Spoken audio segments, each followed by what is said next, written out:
is choosing to play cards that are very good against Belcher. So my main concern is I wanted to see who's actually moving first. Oh, wow, Daniel's just passing the turn? Wow, okay. All right. This means maybe he mulligan or something like that. Maybe he just needs one more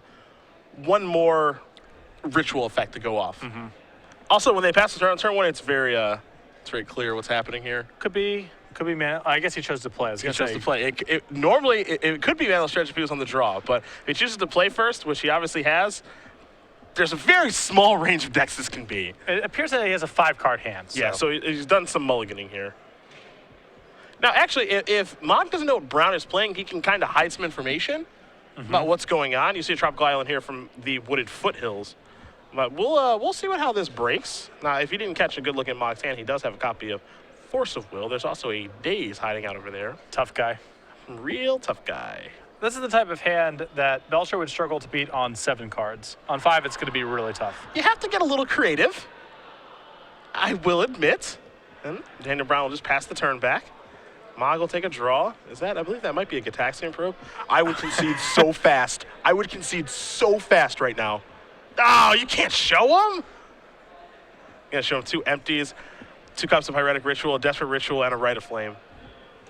You got to take that one to the grave. If he doesn't know that you're on Belcher, you got to run with that hand to the grave. And based on Alex's kind of body language and facial expression, when he drew the Gitaxian Probe and put it through on the table, I think he was basically saying, I want to know what's going on over there, because this doesn't make any sense.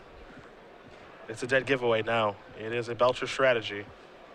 And Maag is going to draw a card. It's a copy of Ponder. Now he just wants to work his way towards getting it. Now Nimble Mongoose big, making sure nothing happens. He has a Force of Will along with a Daze and then a Ponder for another blue card. So realistically, he doesn't have to do too much now. Yeah, if I'm Alex here, I'm just casting the Tarmogoyf and then doing all the fanciness next turn. Get your clock into play and then start filling up your graveyard. Yeah, that's pretty much all that it takes. You got Wooded Foothills is going to get sacrificed here for a volcanic island. So after the shuffling and presenting, it seems as though we'll see a Tarmogoyf here, and Maag does have the necessary protection to move forward. And here will come the Tarmogoyf. It is a 2-3 now. Sorcery land in the graveyard with the opportunity to get much bigger. As Brown will pick up his hand, he will take a draw. It's a Simian Spirit Guide. There's the starter that he's looking for. He can go from Spirit Guide to Rite of Flame to the other rituals and Hope. That's pretty much all that he can do. And unfortunately, I think Gitaxian Probe is going to end up ruining Daniel here.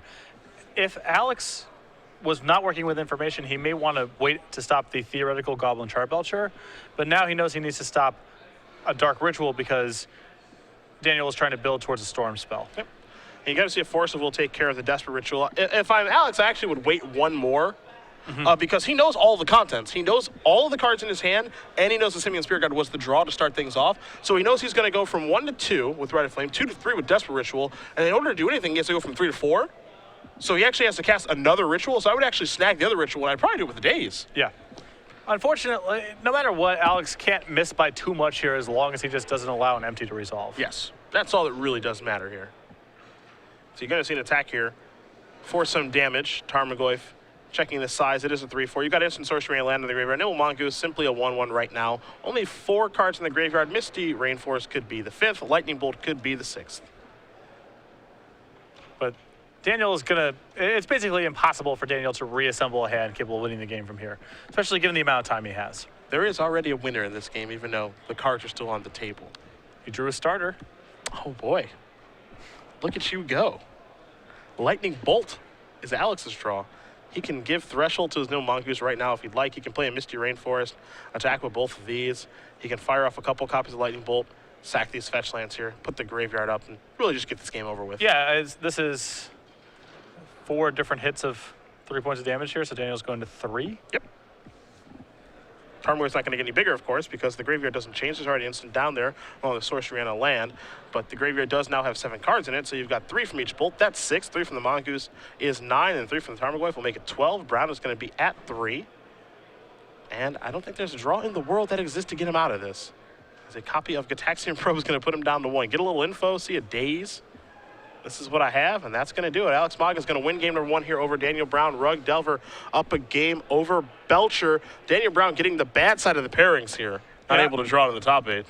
It's unfortunate, but for Belcher to end up 7-1 towards the end of the Swiss rounds, a lot of things have to break your way, either matchup-wise or with the Force of Will decks just not drawing Force of Will. Yeah, especially with how the format has kind of shaped up. You've got a lot of Delver decks running around, and decks with Force of Wills nowadays. They're not anything like Maverick out there for the most part. So far fewer freebies. I mean, what are your freebies that are popular here? Elves, pretty close to a freebie. Yep. Death and Taxes in the games they don't have Thalia. They still have Revoker, I guess. I would consider Death and Taxes a freebie. They don't interact with you on any level that matters until the second turn of the game, and your hand had to be pretty bad for that to actually be the case. You have the Burns and the Dredges of the world, but it's a pretty small sampling of decks. Yeah, I mean, even if we take a look at the people who are in the top 8 already, you've got Van Meter playing Sneak and Show, that's a Force of Will deck. Feline playing High Tide, that's a Force of Will deck. Flusterstorm deck. True. Betcher playing 4-color Delver, that's a nightmare. Shields is playing Death and Taxes, so that one's not so good. And the Miriam is playing Combo Elves, that one's pretty good for you too. So, there are 2 decks that are okay. You're not sure what Jason Ellis is playing just yet, but for the most part, the way that Legacy has evolved, Belcher has a rough area here. But it still gets his freebies. It certainly does do that. We'll take a look at the sideboards here for Daniel. Not a lot to look at, which also makes this awesome. His sideboard is 4 copies of Guttural Response. Normally I would keep going, but those are the only cards that are there. So we might see those. Belcher is I really love Belcher sideboards. I've seen a variety. I've seen 0-card sideboards. I've seen a Tog plus 14 other ATOGs in the sideboard. That's the best one. The Sliver package I've seen from time to time. And this is the first time I've seen 4 Guttural Responses. Why this instead of Pyroblast? Because this is castable off of gray mana, and the deck does generate gray mana on its main phase sometimes. Yes, it does. You've got yourself some Elvish Spirit Guides. Manamorphos can provide green. The Taiga can tap for green. Same thing can be said for Lotus Petal, stuff like that. So that's exactly why you see the Gutter Ball. Gutter Ball and Pyroblast, for the most part, are going to counter all the same cards. Yeah. So that's exactly why that's there. And I wouldn't be surprised to see Gutter Response come in for something. That's it. On Alex's side, he's already got a good matchup. Does he have anything else to help? He's got a little bit. He's got 2 Graph Trigger's Cages, a Sulfur Elemental, a Light from the Loam, 2 Rough Tumble, a True Name Nemesis, a Spell Pierce, a Pyroblast, 2 Red Elemental Blast, a Flusterstorm, and 3 Submerges. The Flusterstorm, the Spell Pierce are for sure coming in. I actually think the Rough and Tumbles will come in as well, as that gives Alex some insurance in case Daniel tries to go off through Empty the Warrens instead of Charbelcher. That's pretty much it right there. Pretty easy. But yeah, Alex matchup here is quite good. Yeah, Rug Delver is the one that you don't really want to play against any Delver deck, but Rug Delver especially, you don't want any part of this deck. Yeah, a lot of the times, you're playing against the Bug Delver decks. They don't necessarily even have 4 Force of Wills in their main deck, and they have these Abrupt Decays and that kind of removal. The Rug Delver deck is just much more streamlined, much faster, and 4 Stifles in Alex's list as well causes even more trouble. People were cutting cycles. Actually, it's a nightmare playing against Gataxian Probe. Oh, yeah. Come on. They know what to counter. Yeah, that game, if Alex doesn't know Daniel's hand, maybe he's able to empty for 10 cards, 10 goblins, and he's got a shot. That's truthfully the way that I used to get some wins against Force of Will is, you have to be kind of deliberate with what you're doing, but you're hoping that they don't counter the right spell, and then, maybe you cast a Desperate Ritual, and then you're like, remove Spirit Guide and empty, and maybe you can get them that way. That's not always the case, but you're hoping that maybe they make some sort of error, as you see a Lotus Petal here. But Gataxian Probe actually takes that part away, too. Here's another Probe. You see that Force Will? I do, too. Well, this is a game where he might be trying to go off through empty, in which case, this Force of Will needs to stop a Ritual. Oh, there is a Ritual. And does Alex say stop here, or does he try to get greedy?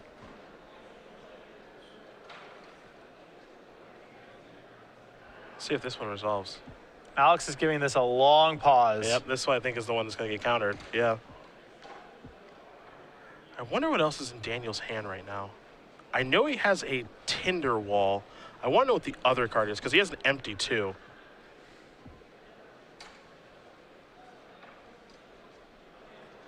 But he's out of mana currently. So he's going to sacrifice this. He's going to play Tinder Wall. He's just going to pass the turn back. My real question here is, what was the other card in his hand? There's a Wasteland. There may have been a way for him to go off there. He's just going to pass the turn back. If he orders differently? Yeah, if he orders differently, because it really depends on what the last card in his hand is, because he can go Rite of Flame. He's got 2 red, and then he can use the other Lotus Petal to cast Tinder Wall. And then he can, if that gets countered, then he can go, okay, I have 2 mana floating, Pyretic Ritual, other ritual, kill, and then put empty into play. Yeah. So it actually just depends on what the other card is. That's all. Looks like Alex has finally picked up a colored mana-producing land. And now there's Delver's Secret, so there's the clock. And he's found another Force of Will, too. That's not so bad. Brown takes a draw here. Look at that hand. Daze, Stifle, Force of Will, 2 Ponders. There's a Spirit Guide, another Tinderwall.